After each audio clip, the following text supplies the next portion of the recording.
Everyone, welcome back to our channel. इस video में हम क्लास 9 के चैप्टर 4 स्ट्रक्चर ऑफ एटम के रिवीजन करने वाले हैं।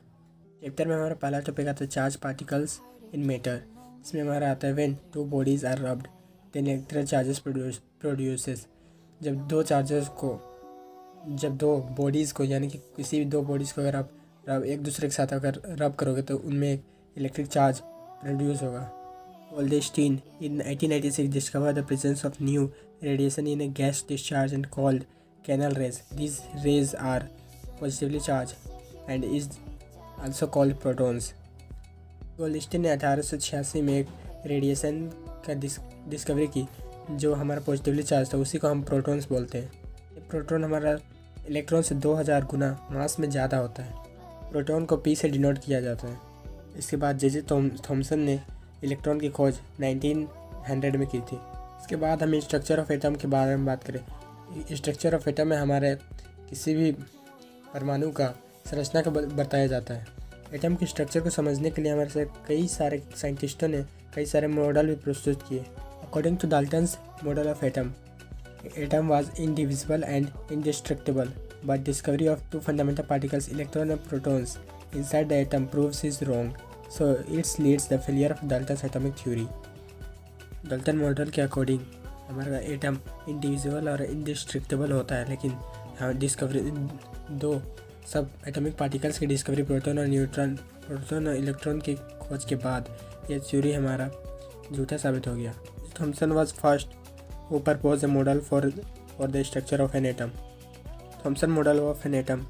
थॉमसन मॉडल के अकॉर्डिंग हमारा एटम हमारे एक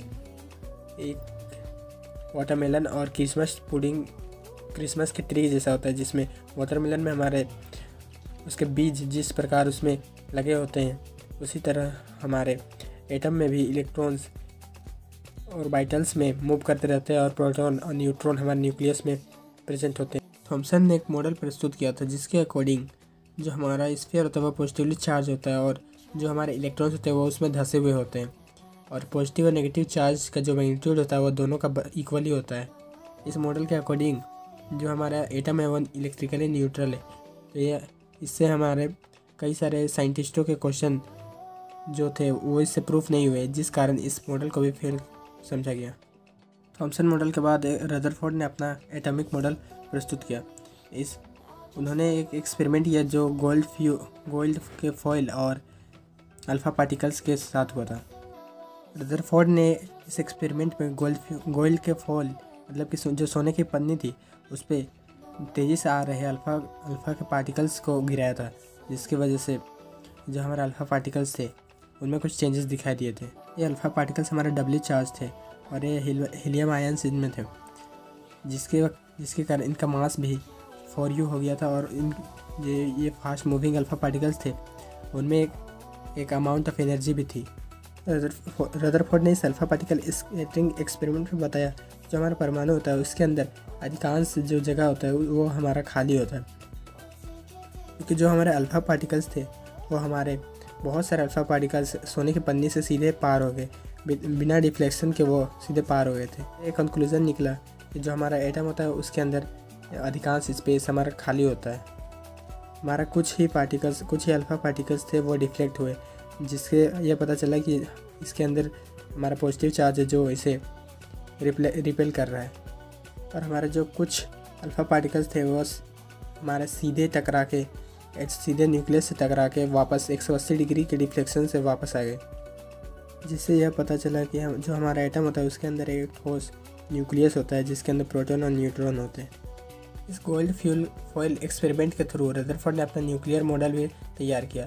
इस न्यूक्लियर मॉडल में यह था कि जो हमारे पॉजिटिवली चार्ज होंगे वो हमारे किसी भी एटम के सेंटर में होंगे, और जो हमारा न्यूक्लियस होगा उसका मास हमारा प्रोटॉन और न्यूट्रॉन के मास से डिफाइन किया जाए। मॉडल में यह था कि जो हमारे इलेक्ट्रॉन होंगे वो हमारे एक सर्कुलर ऑर्बिट्स में रिवॉल्व करेंगे, और जो हमारा न्यूक्लियस का साइज़ होगा वो हमारा एटम के साइज़ से काफ़ी छोटा होता है। इस रदरफोर्ड एक्सपेरिमेंट में कुछ खामियां भी थे, उस खामियों को हम देखते हैं। So the revolution of electron in a circular orbit is not expected to be stable. Any particle in a circular orbit will undergo acceleration. Charged particles will radiate energy and the revolved electron will lose energy and finally fall into the nucleus, but we know that atoms are quite stable. इस Rutherford के experiment में हमारे यह खामियां निकला था कि जो हमारे इलेक्ट्रॉन होंगे वो हमारे सर्कुलर ऑर्बिट्स में एक्सेलरेट करते हुए मूव करते हैं, जिससे कि हमारा और इन पार्टिकल्स में हमारा एनर्जी निकलता है और ये एनर्जी हमारा कभी भी ख़त्म हो जाएगा और जिससे वो हमारे रिवॉल्व करते करते न्यूक्लियस से टकरा जाएंगे और हमारा जो एटम होगा वो अनस्टेबल हो जाएगा। लेकिन हम जानते हैं कि जो हमारा एटम होता है वो स्टेबल होता है। इस रदरफोर्ड एक्सपेरिमेंट के बाद जो हमारे एक बोर साइंटिस्ट है नील बोर, उन्होंने अपना एक एटॉमिक मॉडल प्रस्तुत किया था। According to Niels Bohr atomic model, the only certain special orbits known as discrete orbits of electrons are allowed inside the atom. While revolving the discrete orbits, the electrons do not radiate energy.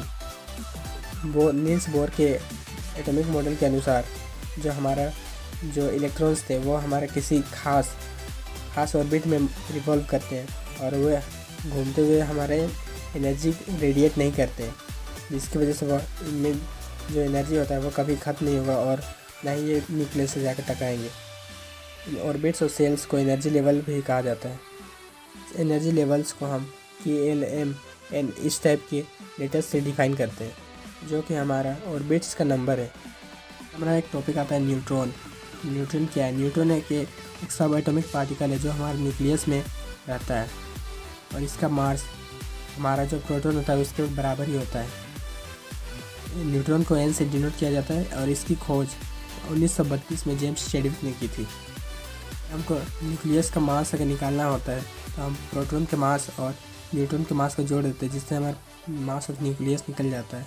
हमारा question आता है कि how are electrons distributed in different orbits और sales.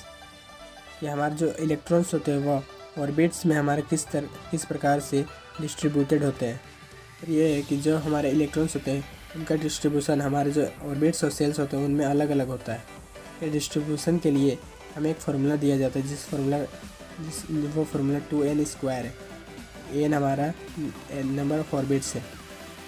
अगर हमें first orbit में हमारा number electron निकालना है तो हमें 2 × और जो हमारा फर्स्ट ऑर्बिट है उसका स्क्वायर करेंगे तो हमारा जो इलेक्ट्रॉन्स होंगे वो निकल जाएंगे। तो जो हमारा फर्स्ट ऑर्बिट में इलेक्ट्रॉन्स आते हैं वो हमारे 2 होते हैं। फिर सेकेंड ऑर्बिट में अगर हम देखें इसमें हमारे नंबर ऑफ इलेक्ट्रॉन 2 हो जाएंगे और इसका स्क्वायर करने पर 4 और को अगर 2 से इंटू करें तो 8 आता है। तो हमारा जो सेकेंड ऑर्बिट होगा उसमें इलेक्ट्रॉन्स हमारे 8 इलेक्ट्रॉन्स होंगे। देन हमारा थर्ड ऑर्बिट में इसी प्रकार हमारे 18 इलेक्ट्रॉन, फोर्थ ऑर्बिट में 32 इलेक्ट्रॉन और उसके बाद आने वाले में इसी प्रकार हमारे चलते जाते हैं। जो हमारे ऑर्बिट्स होते हैं उनमें हम मैक्सिमम ओनली 8 इलेक्ट्रॉन्स ही रख सकते हैं। इनकी कैपेसिटी होती है लेकिन भी हम इनमें सिर्फ 8 ही इलेक्ट्रॉन्स रखते हैं। जो हमारे इलेक्ट्रॉन्स का डिस्ट्रीब्यूशन होता है वो हमारे स्टेप बाय स्टेप ऑर्बिट में होता है। जैसे कि अगर हमारा पहला ऑर्बिट खाली है तो हम सीधे दूसरे ऑर्बिट में इलेक्ट्रॉन की फिलिंग नहीं कर सकते।